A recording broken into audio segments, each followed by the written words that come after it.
बिस्मिल्लाहिर्रहमानिर्रहीम। अस्सलाम वालेकुम। एक नए व्लॉग के साथ सोहेल रशीद आपसे मुखातिब।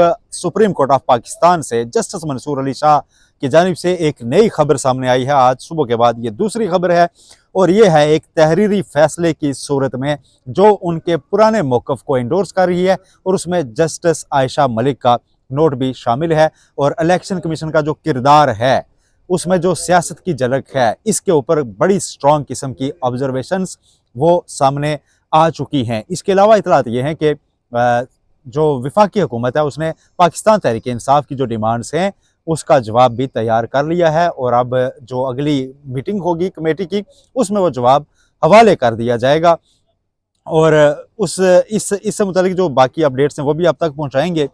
और अडयाला के बाहर बैरिस्टर गौहर ने भी कुछ कहा है वो भी आपको बताते हैं, उसका सारा पस मंज़र।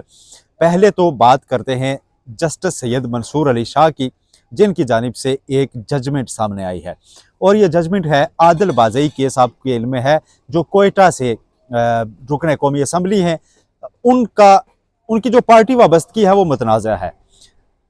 उनको मुस्लिम लीग नून में शो किया गया और फिर मुस्लिम लीग नून की पॉलिसी के साथ ना चलने पर नवाज शरीफ के भेजे गए रेफरेंस पर इलेक्शन कमीशन ने डिसीड किया, उसके खिलाफ वो सुप्रीम कोर्ट आए। सुप्रीम कोर्ट ने उनको बहाल किया था। जस्टिस मंसूर अली शाह की सरबराही में बेंच ने ही ये फैसला दिया था। आज उसका तफसीली फैसला जारी किया गया है। उस तफसीली फैसले में पूरे हकायक जो हैं केस के वो सामने रखते हुए कुछ ऑब्जर्वेशंस जो हैं वो दी गई हैं सुप्रीम कोर्ट ऑफ पाकिस्तान की जानिब से। और ये मौजूदा इलेक्शन कमीशन पर सवालिया निशान है कि सुप्रीम कोर्ट की जानिब से खा मखसूस नशिस्तों का केस हो या दीगर मुकदमात हों उसमें वाज़े तौर पर ऑब्जर्वेशन ऐसी आती हैं कि जिससे लगता यह है कि इलेक्शन कमीशन को सुप्रीम कोर्ट ये पैगाम दे रहा है कि आपका काम नहीं है हुकूमत की तरफदारी करना या किसी सियासी जमात की हिमायत करना और दूसरी सियासी जमात की मुखालफत करना। अब इसमें जो फैसला आया है उसमें जस्टिस मंसूर अली शाह ने लिखा है कि जब इलेक्शन कमीशन का झुकाव एक हुकूमत की तरफ हो तो उसके नतायज जो है वो संगीन होते हैं। इलेक्शन कमीशन का जो किरदार है वो साफ, शफाफ और आज़ादाना इंतखाबात का इनेकाद यकीनी बनाना है, ना कि उसको मशकूक बनाना और उसके लिए ऐसा किरदार अपनाना जिसके ऊपर सवालात उठाए जाएं। आदिल बाज़ई के मामले पर तफसीली ऑब्जर्वेशंस इस फैसले का हिस्सा बनाई गई हैं और उसको केस स्टडी के तौर पर मैं तो ये कहूँगा लिया गया है एक बार फिर इलेक्शन कमीशन का पूरा किरदार खंगालने के लिए कि जिस जल्दबाजी में बस एक रेफरेंस आया और आदिल बाज़ई को डिसीट कर दिया गया और हकायक जांचे ही नहीं गए, क्योंकि ये मामला आदिल बाज़ई पहले ही एक सिविल कोर्ट में लेके जा चुके हुए हैं कि उनका जो एफिडेविट शो करके उनकी वाबस्तगी जाहिर की जा रही है वो गलत है। तो उसकी हकीकत जाने बगैर इलेक्शन कमीशन खुद उस पर अपना दायरा इख्तियार इस्तेमाल करते हुए उनको डिसीट कैसे कर सकता था? यह बुनियादी सवाल था जिस पर इलेक्शन कमीशन मुतमईन नहीं कर सका था। इसलिए आज एक बार फिर सियासी वाबस्तगी जैसी चीज़ें इलेक्शन कमीशन से मुतालिक सामने आई हैं। साथ जो जस्टिस आयशा मलिक का नोट है वो इंतहाई अहम है।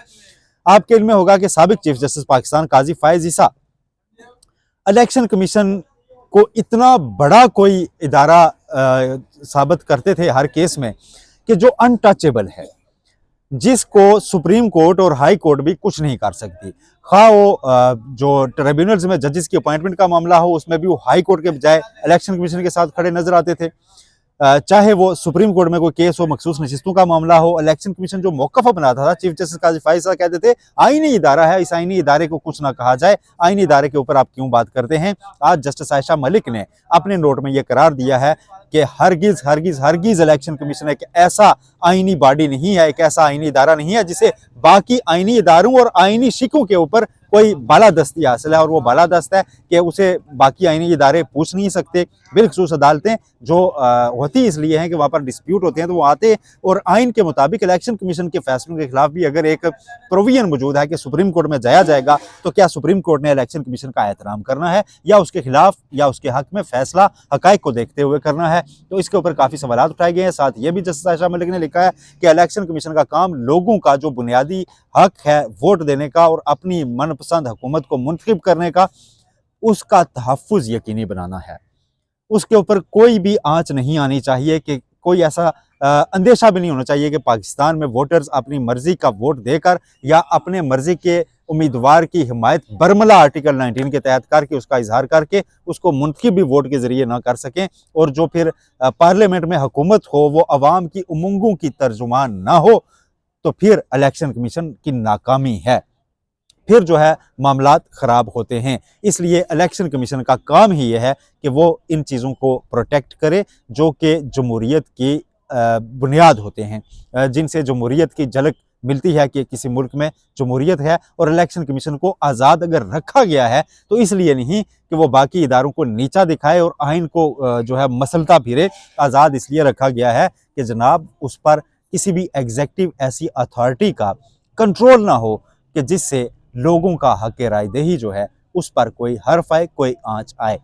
ये फैसला सुनाते हुए अब तफसीली फैसले में आदिल बाज़ई को बतौर रुकन कौमी असम्बली बहाल किया गया है और नवाज शरीफ इलेक्शन कमीशन समेत उन तमाम लोगों को शिकस्त हुई है जो समझते थे कि आदिल बाज़ई को उन्होंने फतह कर लिया है। ऐसा नहीं हुआ, अब उनके हक में जजमेंट आ चुकी है। इस पर अगर रिव्यू आएगा तो वो भी यही बेंच सुनेगा। ये एक स्ट्रॉन्ग चीज़ आज सामने आई है, अगेन जस्टिस आयशा मलिक और जस्टिस मंसूर अली शाह की जानिब से ही। अच्छा, एक और चीज़ जो इलेक्शन कमीशन से जुड़ी हुई है कि कल के दिन इलेक्शन कमीशन ने पाकिस्तान तहरीक इंसाफ का इंट्रा पार्टी इलेक्शन केस समाअत के लिए मुकर्रर कर दिया है।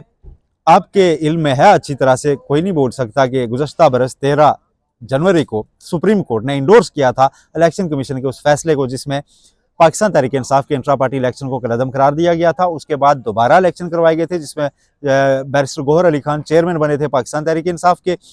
अब उसको भी इलेक्शन कमीशन ने अभी तक तस्लीम नहीं किया, उसको भी सर्टिफिकेट जारी नहीं किया कि आपके इलेक्शन हो चुके हैं। इससे मसाइल दोबारा जन्म ले सकते हैं पाकिस्तान तहरीक इंसाफ के लिए। और इलेक्शन कमीशन ये कहता है मखसूस नशिस्तों के फैसले पर अभी तक अमल दरामद जो ना करने की वजह बता रहा था सुप्रीम कोर्ट में कि जी देखें अभी तक इनको हमने सर्टिफिकेट जारी किया नहीं और पुरानी बॉडी इनकी ख़त्म हो चुकी हुई है, कलअदम है सुप्रीम कोर्ट के फैसले की रोशनी में, तो फिर हम मौजूदा किसको चेयरमैन तस्वुर करते हुए उसके लिए हम उसके साइन करदा लोगों को हम PTI का डिक्लेयर करें। अगरचे इस पर सुप्रीम कोर्ट वजाहत जारी कर चुकी हुई है। 8 जजेस जिन्होंने मखसूस नशिस्तों का फैसला सुनाया था उन्होंने 2 वजाहतें जारी की हैं कि बैरिस्टर गौहर जिनको आप अदरवाइज चेयरमैन कह के कॉरेस्पोंडेंस में मुखातिब करते हैं उन्हीं को आप तस्लीम करेंगे, और अगर बाद में वो नहीं रहते तो मौजूदा चीज़ों को past and close transaction declare किया जाएगा। लेकिन अभी तक ऐसा नहीं हुआ था। अब कल इलेक्शन कमीशन इस मामले की दोबारा समाअत करेगा। देखते हैं कि पाकिस्तान तहरीक इंसाफ का पार्टी स्टेटस जो है वो बहाल होता है, सर्टिफिकेट जारी होता है या नहीं होता। यह अब एक अलग तरह का ट्रायल है और ये भी अजीब सी थोड़ी चीज़ है कि पाकिस्तान तहरीक इंसाफ का केस तो बार बार मुकर्रर हो रहा है, बाकी पार्टीज़ को काफ़ी अभी भी मोहलत है। अच्छा, फिर आज बैरिस्टर गौहर अली खान अडयाला थे, निकले हैं और जो हुकूमती साइड से अब एक तासुर मिल रहा है कि शायद हुकूमत एक ऐसा जवाब देने वाली है PTI को जिससे एक चीज़ सामने आ जाएगी कि बस मुज़ाकरात डेडलॉक का शिकार हो जाए और हुकूमत के साथ आगे चीज़ ना बढ़ सके, क्योंकि हुकूमत ने अभी तक तहरीरी तौर पर तो कुछ भी नहीं दिया उन्हें कि जुडिशल कमीशन बनाना है या नहीं बनाना। कल एक मुलाकात हुई है लाहौर में जो मियाँ मोहम्मद नवाज शरीफ से उनके भाई शहबाज शरीफ मिले हैं और मरियम नवाज साहिबा। ये अब एक फैमिली मुलाकात लगती है, लेकिन ये इस मुल्क के 3 बड़ों की मुलाकात भी कहलाएगी। मरियम नवाज चीफ मिनिस्टर पंजाब हैं और शहबाज शरीफ वज़ीर आज़म हैं और इनके जो है वो सारे सबसे बड़े रहनुमा नवाज शरीफ। तो यकीनन इसमें कल ऐसे फैसले हुए होंगे जो इस वक्त PTI के मुज़ाकरात हो रहे हैं, फ्रंट डोर हो या बैक डोर हो जो इरफान सिद्दीकी कहते हैं, उनके ऊपर ज़ाहिर है आपस में इन्होंने देखा होगा कि कहीं चीज़ें हमारे हाथ से निकल तो नहीं रही। उसके बाद ये जवाब अब तैयार हुआ है, तो ये जवाब अब किसी भी वक्त सामने आ जाएगा। और उसके बाद बैरिस्टर गौहर ने आज जो टॉक किया उन्होंने कहा जी कि आप चूँकि एक क्लियर एंड सिक्योरिटीज़ राय से भी आ चुकी है, क्लैरिफिकेशन आ चुकी है कि जनाब जो फैसला था, जो मुलाकात थी उसकी बैरिस्टर गौहर की आर्मी चीफ से, वो सिक्योरिटी अमूर पर थी। तो बैरिस्टर गौहर ने अभी कहा है कि सिक्योरिटी मामलात पर हुई मीटिंग से हुकूमत को परेशान नहीं होना चाहिए और मुज़ाकरात को बंद गली में दाखिल नहीं करना चाहिए, मुज़ाकरात को जारी रखना चाहिए ताकि इससे कोई ना कोई सलूशन जो है वो निकल करके सामने आए। तो अब PTI तो चाहती है कि ये फोरम चलता रहे, लेकिन ये फोरम अगर उनकी 7 दिन की जो मुद्दत है मोहलत वो तो ख़त्म होने वाली है कि आपने कमीशन ना बनाया तो हम समझेंगे कि आप संजीदा नहीं हैं।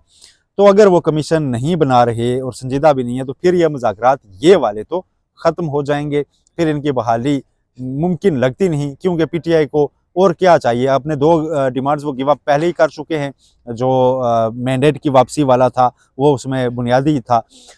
तो अब तो सिर्फ वो कमीशन चाह रहे हैं 26 नवंबर 9 मई। तो इन दोनों के ऊपर अगर गवर्नमेंट ना दे पाई तो फिर यकीनन ये भी क्लोज हो जाएंगे। ये अब तक की कुछ अपडेट्स थी। आज तहरीरी ऑर्डर भी जारी होने का इम्कान है जस्टिस मंसूर अली शाह का। उससे मुतलिक भी आपको अपडेट करेंगे अगर ऐसी कोई भी पेशरफ्त हुई। और कल सुबह दोबारा सुप्रीम कोर्ट में जो एक केस है इख्तियारात का, उससे भी आपको आगाह करेंगे। अपना बहुत ख्याल रखिएगा, चैनल को सब्सक्राइब करना मत भूलिए। अल्लाह हाफिज़।